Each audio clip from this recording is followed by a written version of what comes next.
It started with a ticking box the size of a lunch tin, and it changed the face of British trucking forever. Ask any old school driver about the word tachograph and you'll get a heavy sigh, maybe a few curse words, and a memory or two that doesn't quite make the Christmas card list. But love it or loathe it, the arrival of the tacho wasn't just a bit of legislation, it was a line in the sand. Before it, trucking was the Wild West. After it, a world of rules, limits, and constant ticking time.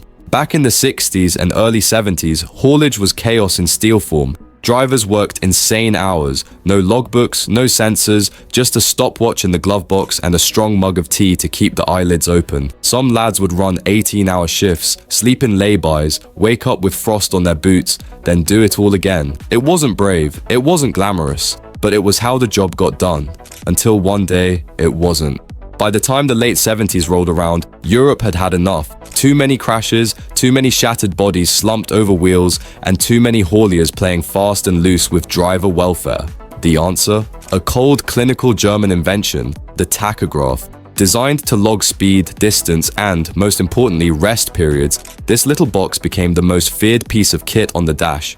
Because once it was in, there was no hiding, no cutting corners, no stretching your shift for one last load up the M6. Britain predictably didn't take it well. The unions were furious. Drivers protested. Strikes broke out. For a while, it felt like the entire industry might grind to a halt. See, to many, the tacho wasn't just a bit of tech. It was a betrayal, a slap in the face to the men who'd kept shelves stocked and Britain rolling during blackouts, fuel strikes, and harsh winters.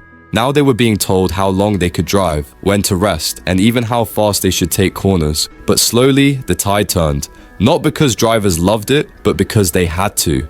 Companies started enforcing the rules, inspectors began showing up at truck stops, fines were handed out, licenses suspended, and suddenly, even the hardest-nosed haulier realized if you weren't logging your hours properly, you were rolling the dice with your entire business. The thing was, once the dust settled, a strange thing happened. Accidents dropped, fatigue-related crashes fell off a cliff, insurance claims dipped, and while drivers still grumbled, many started to notice something else. They weren't falling asleep behind the wheel as much. They weren't knackered by Wednesday afternoon. They were still seeing their kids before bedtime. The tachograph hadn't just changed the job, it had changed their lives. Of course it wasn't perfect. There were loopholes. Dodgy garages made a killing selling tacho cheat devices. Some drivers ran two cards, one for the law, one for the truth.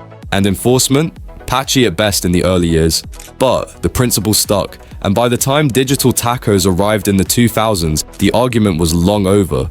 The shift wasn't just cultural, it was mechanical. Lorries started being built with the tacho in mind. Rigs were fitted with proper rest bunks, timed cruise control, route planners that knew when a rest stop was due. Fleet managers stopped being desk-bound bosses and started playing traffic controller, constantly juggling shift times, drop-offs, and compliance charts.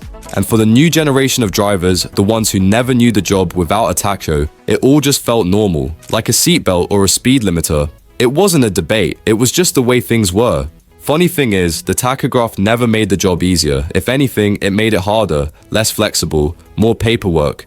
And God help you if you forgot to switch it to rest while you grabbed a sandwich. But what it did do was level the playing field. The cowboys couldn't undercut everyone else by pushing their drivers to breaking point. And the good firms, who valued their workers, suddenly found themselves on equal footing. Over time, the tacho became more than a watchdog. It became a diary, a rhythm. Drivers used it to plan their week, pace their runs, and push back on companies demanding the impossible. It gave them leverage, protection, a line in the sand they could point to when asked to do one run too many.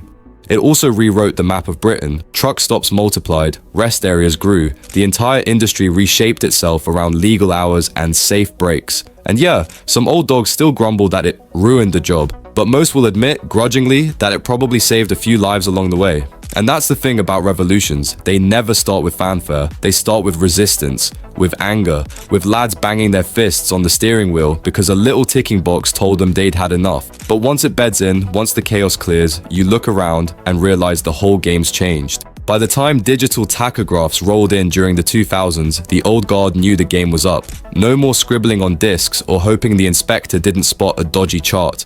Now everything was stored electronically, times, speeds, rest periods, all sealed in tamper-proof memory cards. And with one little plug-in reader, an entire week of a driver's life could be played back like a film. There was no lying to the machine anymore. For some, it felt like Big Brother had moved into the cab. Fleet bosses could now track drivers in real time. They knew when you stopped, how long you idled, even where you took your lunch break. Privacy? Gone. Trust? Questionable. But from a business point of view, it was gold. Routes got tighter, delays got logged, and overtime claims, you couldn't fudge those anymore. But it wasn't just about control. The digital revolution brought some surprising perks. For starters, the dreaded chart day was dead. No more rooting around under the bunk for crumpled tacho discs. No more ink-stained fingers. Everything was cleaner, quicker, and way more accurate. And when something went wrong, like a dodgy reading or a missed rest, it was far easier to sort it without ending up in front of a traffic commissioner. The changes didn't stop there. As tacho tech got smarter, so did the trucks.